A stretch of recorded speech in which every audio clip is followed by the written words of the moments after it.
गोविंद मेरो है गोपाल मेरो है, गोविंद मेरो है गोपाल मेरो है, श्री बांके बिहारी नंद लाल मेरो है। आप सभी को राधे राधे। आज हम कार्तिक महात्म्य की 15वें अध्याय की कथा करेंगे।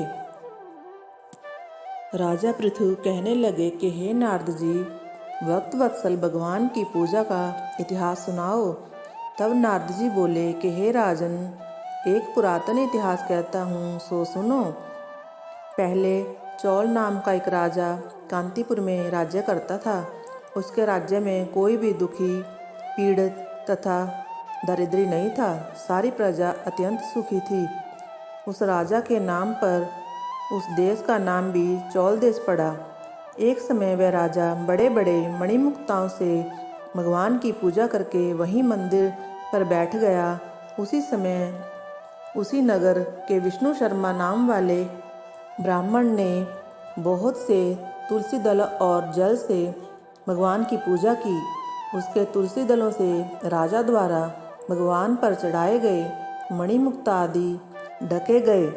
यह देख राजा ने कुछ क्रोधित होकर ब्राह्मण से कहा कि हे विष्णु शर्मा, तुमको पूजा का कुछ भी ज्ञान नहीं है। तुमने मणिमुक्ताओं से की गई मेरी पूजा की शोभा को तुलसी दलों से ढक कर समाप्त कर दिया।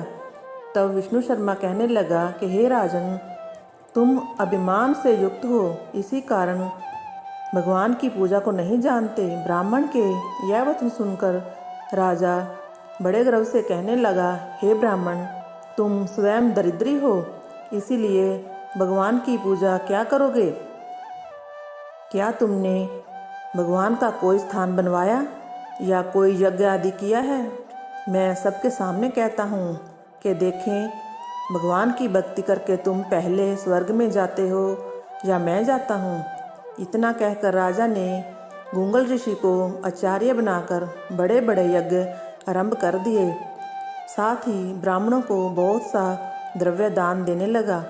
विष्णु शर्मा भी सदा की भांति भगवान का पूजन करता रहा।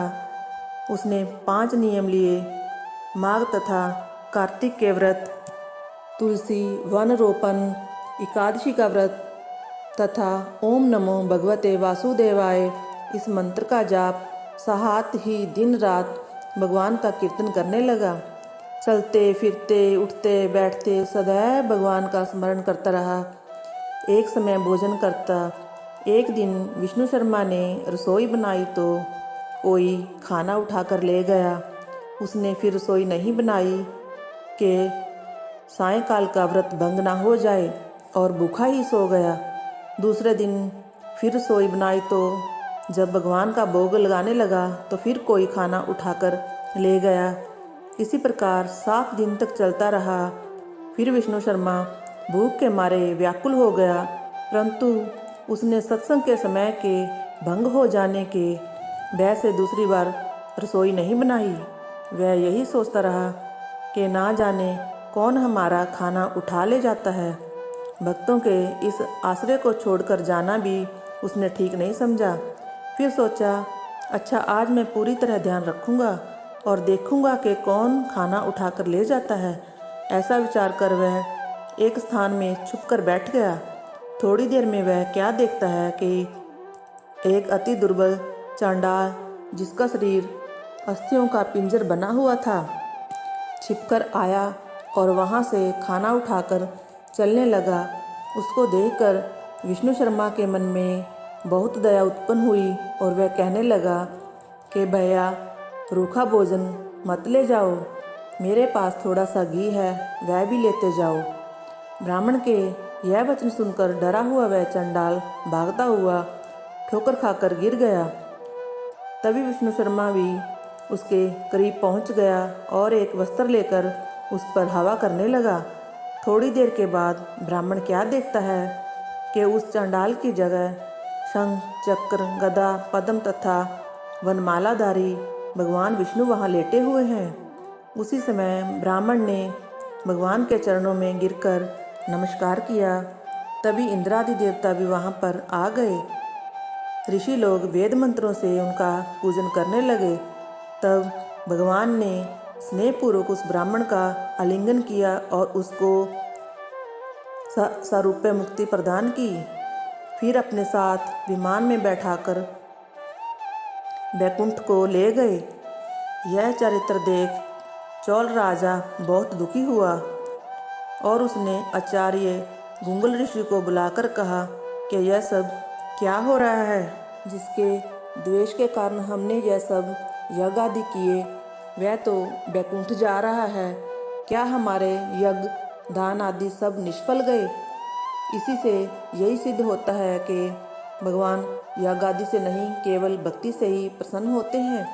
राजा आजीवन ब्रह्मचारी रहा था, इस कारण उसके कोई संतान नहीं थी।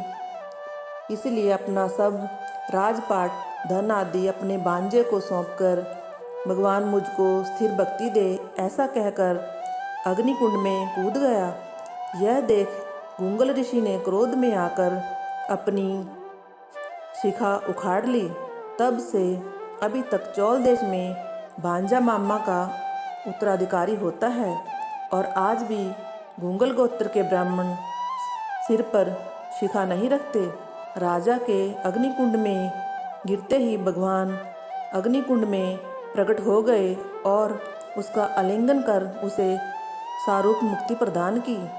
इसके पश्चात भगवान विष्णु ने विष्णु शर्मा को पुण्यशील तथा चोल राजा को सुशील नामक अपना द्वारपाल बना दिया।